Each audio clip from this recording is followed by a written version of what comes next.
So let's put some of these facts to our guests. Jeff Ferry is a research director for the Coalition for a Prosperous America, and Laura Bowman is president of Trade Partnership Worldwide, a firm that looks at the impact of trade policies. Laura Bowman, to you first. Your organization came up with some of these startling figures that we just looked at, hundreds of thousands of net job losses in the US as a result of these tariffs and the retaliatory measures that are expected. How does that square up with President Trump's promise to bring back millions of jobs to American workers?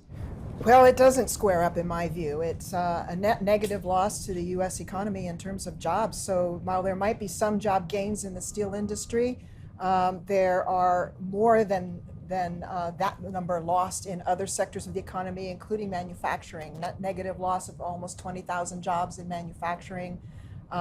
16 jobs lost for every one gained, so I don't see the math working for the president. So why then take this risk if it won't keep his base happy in the long term? That's a very good question. I don't know the answer to that. Jeff Ferry, imposing tariffs on some of these countries, will they, do you think, not only kill a lot of American jobs, but also put the burden and increase the cost for American consumers and manufacturers? No, I don't think any of that is true. I think there's two things to look at. First, don't forget these are tariffs levied under a national security clause of our laws. And we are in a dangerous situation with regard to steel and aluminum, where we cannot produce enough steel and aluminum to supply either our civilian industry nor our military industry. And so you take on your allies?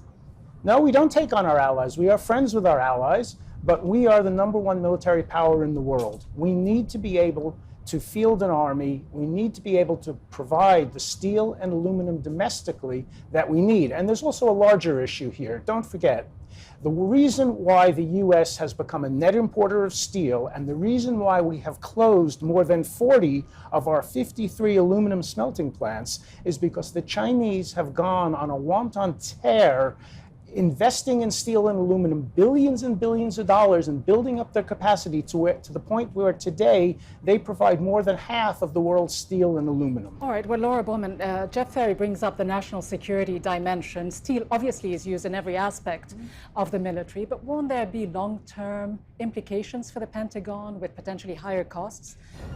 There will, and even before we get to those higher costs, there's two things to note. One is the aluminum industry itself is opposed to the imposition of the tariffs.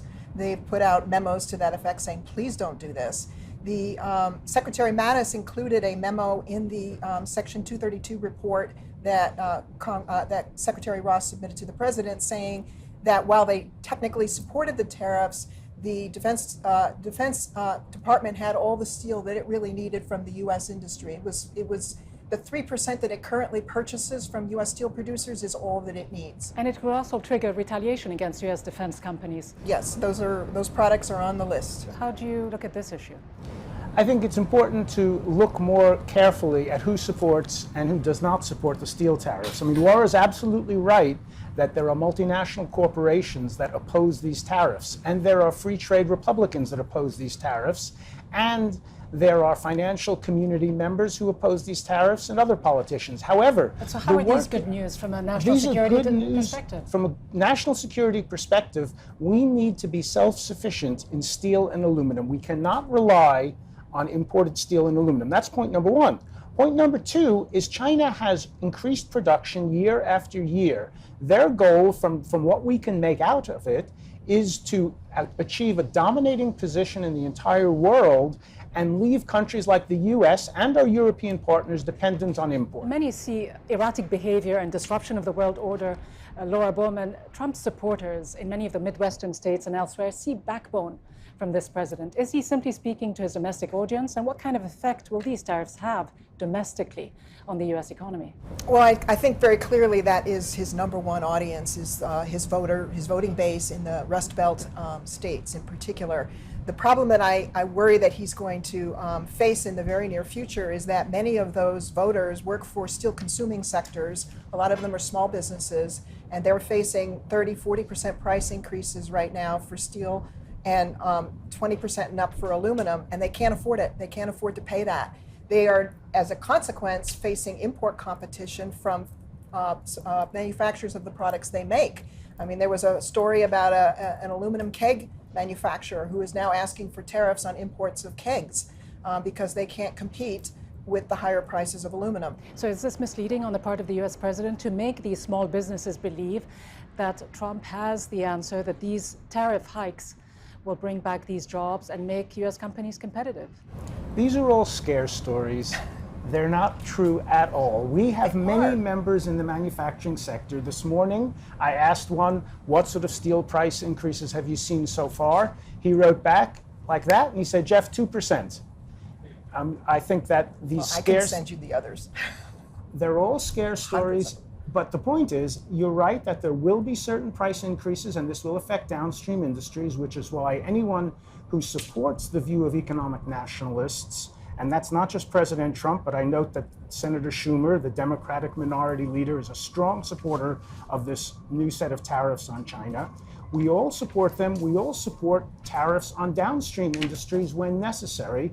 The voters spoke in November 2016 and said they don't buy the story that international trade, totally free international trade, including with countries that subsidize their exports like China and Germany, is going to help the U.S. worker. And they're absolutely right. But is this nationalist, anti-foreign agenda going to help them any better?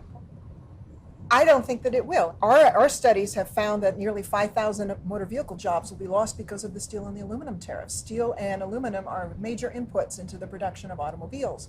You raise the costs of those inputs, they're going to become less competitive. It's economics.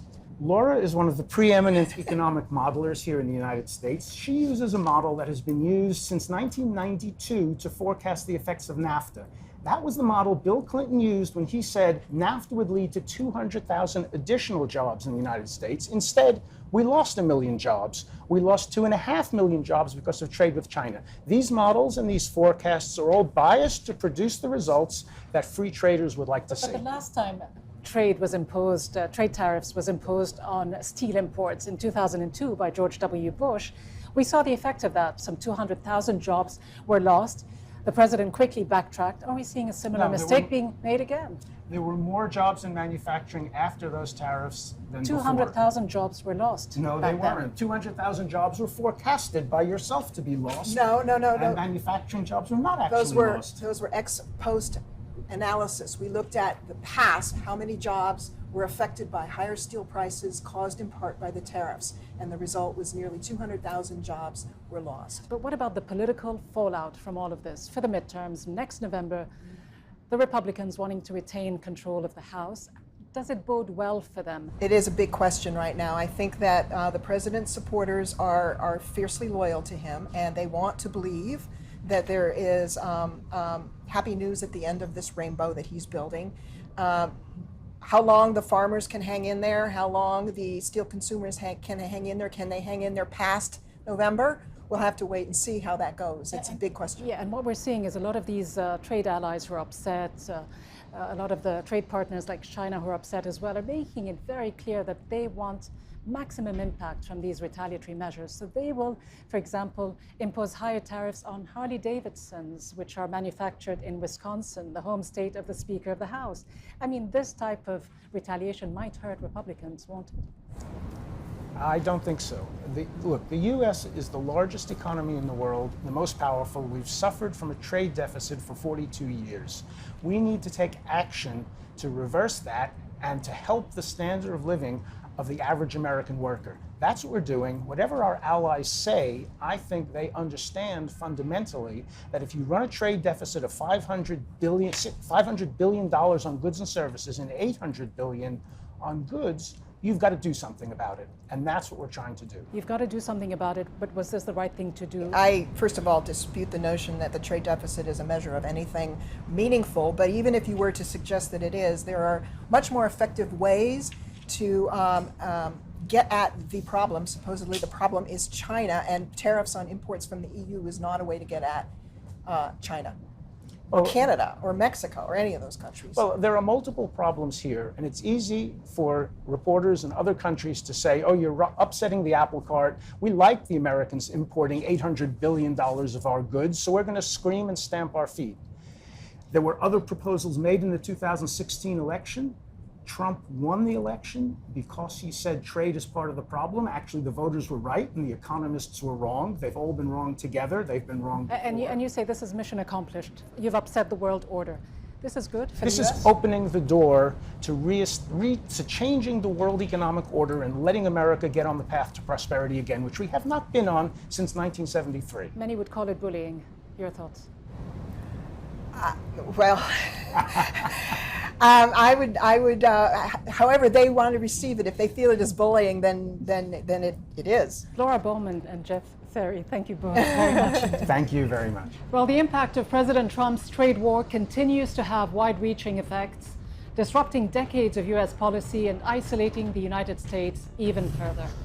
His high-stakes gamble may be driven by domestic political calculations and a desire to take on China's rise as an economic superpower. But it is undermining America's own hegemony while speeding up China's. A new alliance of economic powers is emerging, and a new partnership is reshaping the global order, while Trump's decision to treat allies like adversaries is creating more cracks in an unraveling Western alliance.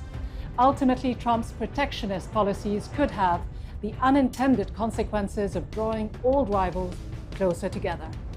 From me, Rita Fakhri, and the entire team here in Washington, thanks for watching.